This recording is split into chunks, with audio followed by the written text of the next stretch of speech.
Salut à tous, on se retrouve aujourd'hui pour un nouveau tutoriel de PC Windows Astuces. Et aujourd'hui on va voir donc 5 astuces sur internet. C'est pour améliorer notre navigation sur internet. Des petites choses pour s'amuser aussi. On va découvrir ça tout de suite et on commence avec la première astuce.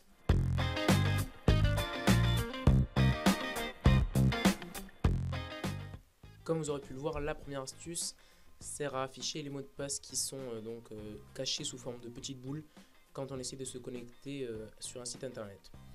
Donc par exemple ici pour le compte de PC Windows Astuces, vous avez le mot de passe qui est affiché sous forme de boule, vous le sélectionnez, vous faites un clic droit dessus, examinez l'élément si vous utilisez Mozilla Firefox ou inspectez l'élément si vous utilisez Google Chrome ou Internet Explorer. Et ensuite donc cette petite page va s'ouvrir. Vous regardez dans la partie qui est sélectionnée et là où il y a écrit type égale password, vous double-cliquez sur password et vous effacez et validez par entrée. Et ensuite vous pouvez voir ici en fermant par la petite croix en haut à droite que le mot de passe est affiché. Bon évidemment vous ne le voyez pas.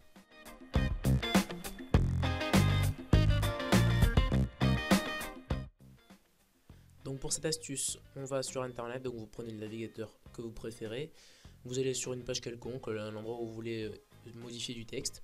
Donc là par exemple on va prendre l'endroit ici sur Google où il y a écrit publicité, vous faites un clic droit dessus. Comme pour avant, il faut faire examiner l'élément avec Firefox, mais pour les autres navigateurs c'est inspecter l'élément. Vous cliquez, vous avez cette fameuse fenêtre qui s'ouvre, et là vous allez avoir une partie qui est sélectionnée en bleu, vous cliquez sur la petite flèche de gauche jusqu'à avoir publicité écrit en tout seul comme ça avec une écriture assez neutre. Vous double-cliquez dessus et vous modifiez, vous écrivez ce que vous voulez. Donc on va marquer par exemple araignée, j'en sais rien. Tac. Vous fermez et vous pouvez voir qu'ici il y a écrit araignée. Donc par contre quand vous actualisez la page Google, vous pouvez voir que ça redevient publicité. Donc ça n'a pas marché évidemment pour tout le monde à l'échelle d'internet, ça serait que pour vous au moment où vous le modifiez. Ça marche aussi pour des boutons comme pour ici pour la recherche Google où j'ai de la chance. Vous faites pareil, un clic droit dessus, examinez l'élément ou inspecter. Ensuite vous cliquez jusqu'à obtenir voilà, recherche Google écrit tout simple. Donc celui-là par exemple ça marchera pas. Donc vous double-cliquez ici et vous mettez par exemple le texte que vous voulez. Recherche Bing par exemple, j'en sais rien. Voilà. Et vous pouvez voir qu'il y a écrit recherche Bing. Donc évidemment à la fin de chaque modification, il faudra appuyer sur la touche entrée, sinon ça ne modifiera pas. Et donc après par exemple, ça vous pouvez l'utiliser pour faire une farce à quelqu'un. Et on va voir dans la prochaine astuce pour changer par exemple la photo de Google. Si elle ne vous plaît pas, pour la montrer à quelqu'un, vous pouvez mettre ce que vous voulez.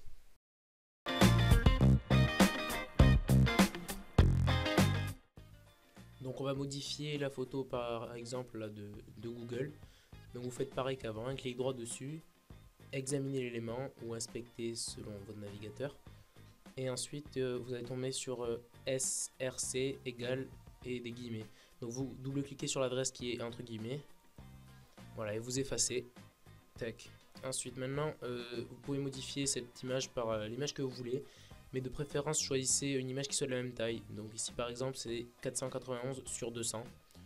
Donc on va sur Google Images.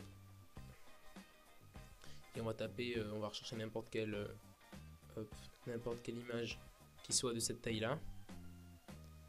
Donc outil de recherche, taille égale à 491 sur 200.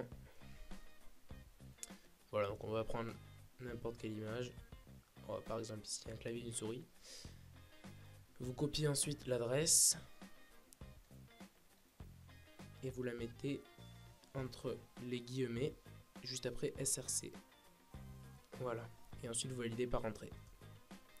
Donc en plus ça fait très réaliste et l'image n'est pas du tout déformée. Et on peut voir que ça correspond, ça rentre bien dans l'image. Et comme vous pouvez le voir ici, on a encore les modifications qu'on a fait juste avant.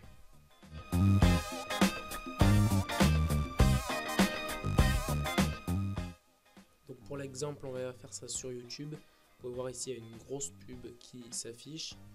Bon, de toute façon, si vous voulez faire disparaître toutes les pubs pratiquement instantanément, il vous suffit de regarder ce tutoriel pour effacer toutes les pubs sur internet. Mais si jamais il y a une pub qui persiste et qui n'est pas détectée par le bloqueur de pub, vous pouvez toujours l'effacer avec cette technique. Donc par exemple ici vous avez cette barre de Kinder Bueno par exemple. Vous faites un clic droit dessus, mais vous pouvez voir qu'on ne peut pas accéder à examiner l'élément parce que c'est une animation flash. Par contre, si vous cliquez juste à côté, vous pouvez faire inspecter l'élément ou examiner l'élément. Et vous voyez ici la chose qui est sélectionnée en bleu. Quand vous passez la souris dessus, vous voyez ce qui s'affiche. Donc il vous suffit ensuite, quand c'est sélectionné en bleu, de cliquer sur supprimer. Et voilà, la barre disparaît complètement et la page se remet automatiquement avec les vidéos vers le haut.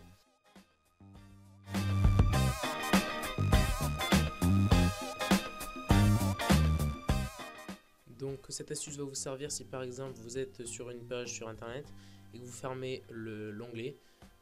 Donc ça marche pour Firefox, Chrome et Internet Explorer, c'est pratiquement la même opération.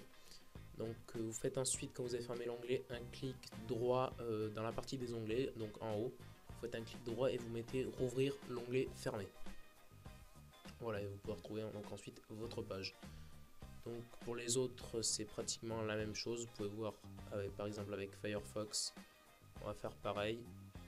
On va fermer l'onglet et ça donne. Voilà, ça a annulé la fermeture de l'onglet. Et je sais plus ce que c'est exactement avec Internet Explorer, mais c'est quasiment la même manipulation. C'est toujours un clic droit en haut dans les onglets.